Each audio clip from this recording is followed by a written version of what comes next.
इतिहास में पहली बार जिसको मौत और हार का डर ना हो, जीत उसकी मुकद्दर में तय होती है। ये कहानी है एक ऐसे वीर पराक्रमी योद्धा की जिसने न सिर्फ पूर्वोत्तर की रक्षा की बल्कि मुगलों के गुरूर को भी कुचल डाला। The legend of Lachit Borphukan. Bharat का वो हिस्सा जहां सूरज सबसे पहले दस्तक देता है। पूर्वोत्तर 17वीं सदी, जब पूर्वोत्तर की राजधानी हुआ करता था रोंगपुर शिवसागर। मुगल सल्तनत की पैरवी करते हुए मीर जुमला ने राजा जयध्वज सिन्हा को परास्त किया, जिसके पश्चात उनकी अकाल मृत्यु हो गई। समय के गति चक्र के साथ अहोम राज्य के राज सिंहासन पर स्वर्गदेव यानी राजा चक्रध्वज सिन्हा विराजमान हुए, जिन्होंने अपने राज्य के प्रधानमंत्री आटुन बोड़ा गुहाई, जो कि बेहद चतुर, हर काम में निपुण और एक कूटनीतिज्ञ थे, के साथ मिलकर नए दुर्गों का निर्माण किया। अपनी सेना को संगठित कर उसे और मजबूत बनाने के लिए उन्होंने एक वीर योद्धा लासित बोरफुकन को अपनी सेना का प्रधान सेनापति नियुक्त किया।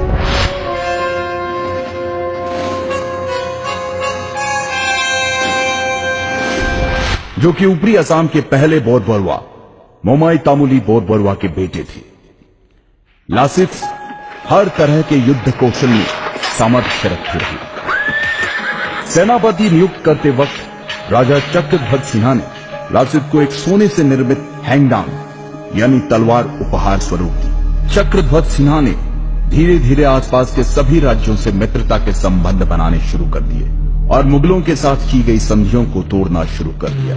ये सुनकर मुगलों के फौजदार फिरोज खान ने इस विषय को गंभीरता से लेते हुए राजा चक्रध्वज सिन्हा पर दबाव बनाना शुरू किया और चेतावनी दी कि अगर तुमने हमारे साथ की गई संधियों को ठुकराने की कोशिश की तो इसका परिणाम बहुत ही भयानक होगा।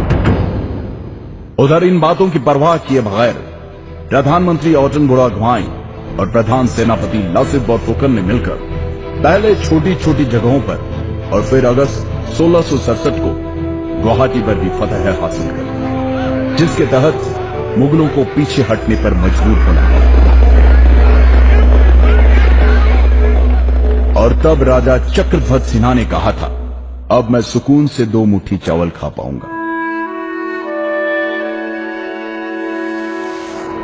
वहीं दिल्ली में बैठे मुगल सल्तनत के बादशाह औरंगजेब को जब इस बात का पता चला तो वो बौखला गया और 19 दिसंबर 1667 को एक विशाल सेना जिसमें 5000 बंदूकधारी, 1000 से अधिक तोपें, नावों का एक बड़ा बेड़ा, 30,000 पैदल सैनिक, 15,000 तीरंदाज और 18,000 तुर्की घुड़सवार शामिल थे, जिसकी कमान उसने राम सिंह के हाथ में देकर कहा, जाओ और जो भी हमारे सामने सर उठाने का साहस करे उसे कुचल डालो। फरवरी 1669 को राम सिंह रंगामाटी आ गया और अपनी विशाल सेना के साथ उसने फिर से गुवाहाटी पर कब्जा कर लिया। तब लाचित ने कहा था कि यह बड़े ही दुख की बात है कि मेरे प्रधान सेनापति रहते हुए मेरा देश भयंकर समस्या से जूझ रहा है। मैं अपने राजा और प्रजा को कैसे इस संकट से मुक्त करूं? कैसे मैं अपने पूर्वजों के मान और सम्मान की रक्षा करूं? उसी दौरान राम सिंह ने चाल के तहत बाण के जरिए राजा चक्रध्वज सिन्हा को एक पत्र में लिखा कि लाचित ने हमसे गुवाहाटी खाली करने की एवज में 1 लाख रुपए लिए।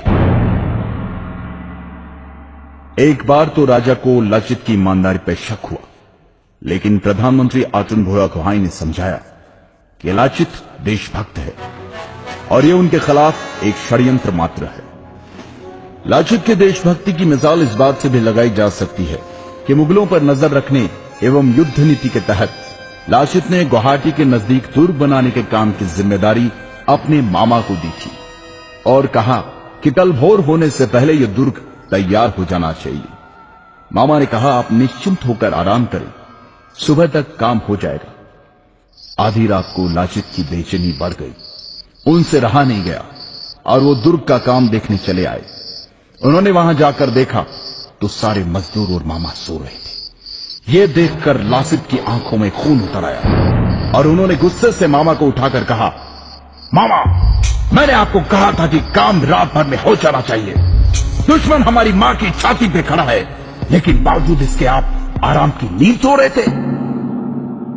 यह देखकर मामा लड़खड़ाते हुए बोला, माफी चाहूंगा, काम करते करते कब नींद लग गई मुझे पता ही नहीं चला। मैं अभी मजदूरों से कहकर काम शुरू करवा देता हूं। परंतु लाचित के सब्र का बांध टूट चुका था। गद्दार, मुल्क से बढ़कर मेरा मामा नहीं हो सकता, कहते हुए मामा की गर्दन धड़ से अलग कर दी और रातों रात उस दुर्ग का निर्माण करवाया, जिसके कारण मजबूर होकर मुगल सेना को जल युद्ध के लिए तैयार होना पड़ा, जिसमें कि मुगल सैनिक बहुत कमजोर थे। इधर बहुत तेज बुखार से जूझ रहे लाचित को अर्जुन बुढ़ागुहाई ने कहा कि तुम्हारी तबीयत बहुत खराब है, इस हालत में तुम युद्ध पर नहीं जा सकते। फिर भी लाचित युद्ध के लिए गए और शुरू हुआ सराय घाट का ऐतिहासिक युद्ध, द बैटल ऑफ सराय घाट। लेकिन क्योंकि लाचित के पास सेना बहुत कम थी, इसलिए लाचित की सेना हारने लगी, युद्ध छोड़कर पीछे हटने लगी। तब लाचित ने अपनी सेना से कहा, हे आसाम के वीर सैनिकों, अगर तुम में से कोई रण छोड़कर जाना चाहता है तो बेशक जाए, लेकिन मेरे राजा ने मुझे दायित्व दिया है, इसलिए जब तक मुझ में प्राण बाकी है मैं लड़ूंगा। अगर मुगल मुझे बंदी बनाकर ले जाना चाहते हैं तो ले जाने दो। तुम जाकर राजा से कह देना कि मैं उनकी आज्ञा का पालन करते हुए आखिरी दम तक लड़ा। यह सुनकर लाचित की अगुवाई वाली सेना में तीव्र ऊर्जा का संचार हुआ और परिणाम मुगलों को मुंह की खानी पड़ी। मुगल सेना पूरी तरह से हार गई। यह देखकर मुगलों के नेतृत्व करने वाले राम सिंह ने नतमस्तक होते हुए कहा, मैंने अपने जीवन काल में अनेकों युद्ध देखे और लड़े। मेरा सा पराक्रमी वीर योद्धा जो जान से ज्यादा अपनी मातृभूमि से प्यार करे, जो युद्ध के हर क्षेत्र में पारंगत हो, आज पहली बार देख रहा हूं। राजा की जय, सलाहकारों की जय, सेनापति की जय, देश की जय। हे लाचित, तुम्हें कोटि कोटि नमन। पूर्वोत्तर के इस वीर योद्धा को भारतीय इतिहास कभी नहीं भुला सकता। सराय घाट युद्ध विजय प्राप्त करने के 1 साल बाद लंबी बीमारी के चलते इस महान योद्धा का स्वर्गवास हो गया। 1672 में स्वर्गदेव राजा उदय आदित्य सिंघा ने जोरहाट से 16 किलोमीटर दूर पुलुमपाड़ा में लाचित मैदान का निर्माण करवाया। लाचित बोरफुकन की वीरता और सराय घाट की लड़ाई में असमिया सेना की जीत के उपलक्ष्य में हर साल 24 नवंबर को असम राज्य में लाचित दिवस मनाया जाता है। राष्ट्रीय रक्षा अकादमी के सबसे अच्छे कैडेट को लाचित बोरफुकन स्वर्ण पदक से सम्मानित किया जाता है। वतन के लिए अपने प्राणों की परवाह न करने और असम के इतिहास के निर्माण की नींव कहलाए जाने वाले ऐसे महान योद्धा को शत शत प्रणाम।